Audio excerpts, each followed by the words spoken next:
Well, welcome. I thought I'd give you a bit of an introduction to RStudio before we start our biostatistical practice today or tomorrow, whenever you're looking at this video.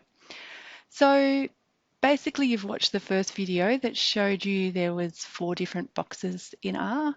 One has like your script code that you're going to run, and the second one is where things get run down this bottom left.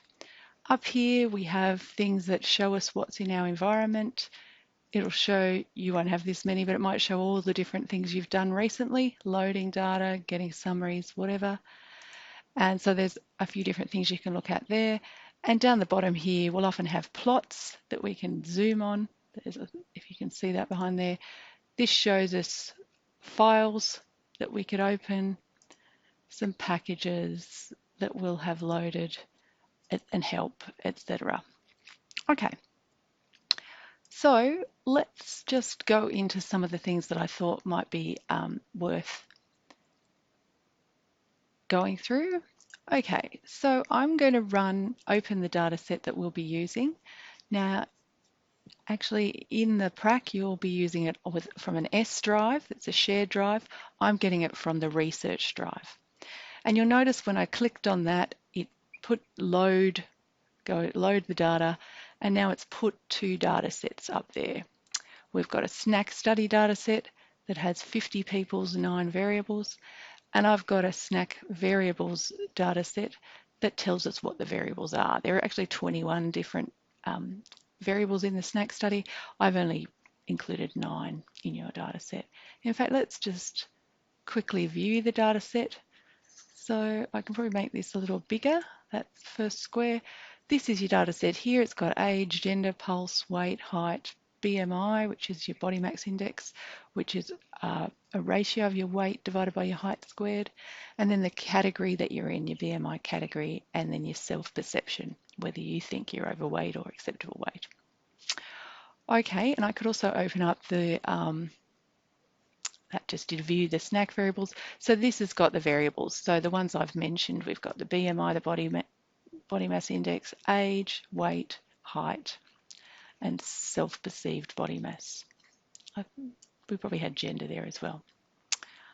Okay, so let's type height into the console. So if I start to see if I can get the heights, and I type in HEI and I press tab, it's got no matches. So what we're going to do is we're going to attach the data set. So let me just come down a little further, type hat. I'm going to then now run this attached data set. See the run that we close there? Run. And now I've typed this height, and we see height in centimetres. So now I can quickly get all the names of the column names that are in the stack study, age, gender, pulse, weight, height. I can get all those names just by typing in those words. So we'll for example, if I type in gender, and it'll come up, if you click tab, so say I just type in GEN, gender comes up. If I click tab, it'll come up automatically, and I can click on it, and then that'll show me of the 50 people, we've got some of them that are females and some that are males. The first person's a male, second person's a female, etc. First person's a male, second person's a female. Okay, so we might want to, and I could also print out those variable names. Don't think I'll bother with that. Let's plot our heights. So when I clicked run on plot height, you'll see it did it in the console, and then it's popped the graph over there. So I'll just zoom in on that and bring it into the window. You can see it's not a great plot here. It's just got heights in centimetres. So we've got people from 150 centimetres up to 2 metres, 200 centimetres. And this has just got in the order of the 50 people we've got. So that's got some information. We can also run a summary. So I just, on that one there, I just clicked run. And this summary tells us a number of things: minimum, the first quartile, that's where the 25%'s below, the median, 50% above and below, your average, your mean, your third quartile, and your maximum. And probably a more informative plot would be to plot the height and weight, that wasn't the exact one I wanted to do. But anyway, we see, and I've made the character be a bit darker. So we see that as height increases, generally weight increases. So we can see the relationship. And you see that it's going up, but it's definitely not a straight line. There's variation in there. What I wanted to run was this one step further. So if we clicked on run over height of gender, then we can see that we get that female heights are between about 150 and 178, and male heights are between about 170 and up to 200. So we see a better plot there, I think, of the difference between the genders. R's a bit clever. It can work out, I'm going to plot gender now. So I press run. It can work out that gender is not numeric, so it didn't give us 50 plots of females and males. It's just told us we've got 25 females. It's done a bar plot and 25 males. It's done all it can do for a category. Another plot we might want to have a look at is to plot this BMI and by the BMI category. So we've got people that are in the normal BMI category, generally have BMIs between 18 and 25. People in the overweight, by definition, have BMI categories between 25 and 30, and obese over 30. Now, don't get too worried if your BMI is up in the overweight one here or obese. These limits have been challenged. If you're a bodybuilder or an elite athlete, it's argued that you'd have a lot more muscle mass, and so you might be up high in terms of your body mass index, but you might well be in a healthy range.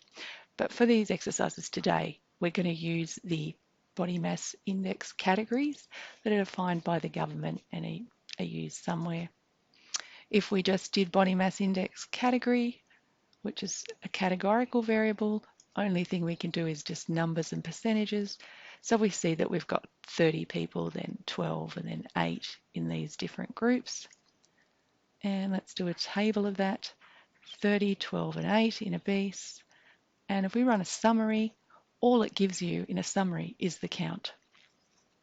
And if we want to get the percentage, we can run this thing called proportion of your table. And so it'll say that we've got 0.6, which is 60%, 0.24, overweight, 0.16, 16%. So I could have also said I wanted to get the percentages. So let's just go 100. Oh, actually, let me change my mind. Let me get the last statement. If you click up, you'll get whatever you did before, and then I click home. So I'm going to go 100 times. The asterisk is what R recognises as times, and so that'll give me the percentages. 60% are in the normal range, 24% in overweight range, and 16% are in the obese range. So if I run this thing called summary snack study, we'll need to make this bigger. It's actually summarised all the variables there. I'll make this bigger again and run this again. Let's go back to summary and click run and make this bigger. So we see that age, because it's numeric, gives lots of different stats. Gender, because it's categorical, only gives you a count. Pulse, which is numeric, has lots of stats, etc. So the categories, these BMI categories, self-perceived body mass, and whether they were correct in what body mass they had, they're all categories, so we've just got counts. Let's make this half size again. I'm going to just run a demo of some of the graphics. So I'm just going to move this over so we can see our graphics a bit bigger while we do this. I might even make the graphs be the whole size there. And I'm going to run this code, which there doesn't even seem to be enough room to see the run key. Is that run?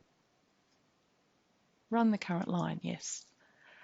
So let's have a look. So I'm in the wrong one. I've got to press enter down the bottom here. It's going to do some plots for us. So we see here, this is plotting some data and it's showing a time trend. But maybe I should make this bigger so I can read what we're actually plotting, but I suppose it doesn't matter.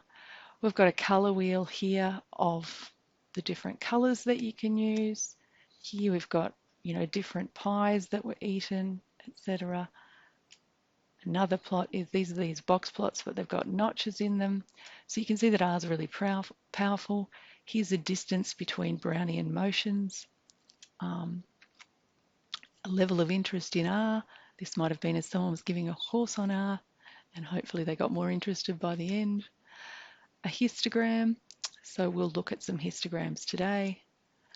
You can do some pretty incredible graphs where we're looking at 4 different variables, and we've got their XY scatter plots in each of these squares. So sepal length versus sepal width is here, sepal length versus petal width is here, etc.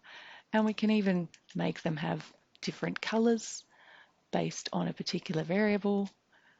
We can do topographical graphs. So R is very powerful, and you can see that you can do some pretty trendy graphs here. We've got latitude and longitudes. I think they're related to some of the eruptions that happened. No, media contour spacing. Anyway, okay, let's go back to what else I was going to maybe show you. I might make them a little more even. Let's now see, there are a whole bunch of data sets already in R that we could use. Growth of orange trees, for example, or plant growth, the results from an experiment on a plant, growth, etc. So we could actually look at any of those data sets. So say we want to look at plant growth. Let me just start typing in plant growth. R is case sensitive, so we wanted the capital P and the capital G, and then that's going to show me what's in plant growth. So it's got the weight of the plant and which group it was in, whether it was in a control group or treatment 1 or treatment 2. So I have no idea what we'd want to do with that, but we might want to say plot plant growth. What were the variables? Weight. See, I like how it comes up and helps prompt me. And let's see if I do the plant growth group, for example. So we can see that our control group grew about this tall. I don't know if these are in centimetres or what units. Our treatment 1 was a bit shorter, if our medians are correct, and treatment 2 was a bit taller. So if we were looking for things to try and make our plants bigger, we'd go for treatment 2. If we were worried that we wanted to have shorter plants for some reason, we could go with treatment 1. Anyway, that's just an example of a study. So I thought that was a good way for you to just have a bit of a feel for some of the things that are there.